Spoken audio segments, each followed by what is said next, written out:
পেঁয়াজি করব, তার জন্য পেঁয়াজ কেটে নিয়েছি পাতলা করে, কুচি কুচি করে। বেসন, হলুদ, নুন আর লঙ্কা গুঁড়ো, এটাকে ভালো করে মাখাবো। আর একটু আদা রসুন বাটা দেবো।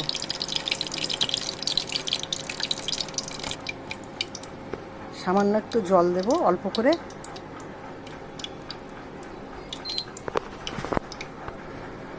এই মাখানো হয়ে গেছে, এবার হাতটা একবার ধুয়ে নেব।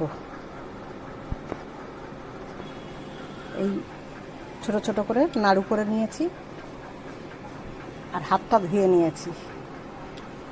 এই হাতটা একবার ভিজিয়ে নিলাম, নইলে ভালো হবে না। এবার হাতের ওপরে এরকম করে পাতলা করে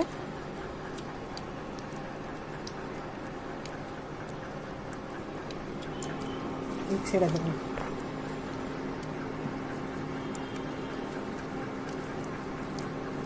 আবার এরকম করে পাতলা করে করে ছেড়ে দেবো। এই দিয়েছি, আবার হাত ধুয়ে নিয়েছি। হাত ধুয়ে নিয়ে আবার দেব। এরকম করে করলে ফ্রাই প্যানে পেঁয়াজি করবে, তাহলে এরকম বড় বড় পেঁয়াজি হবে, পাতলা পাতলা।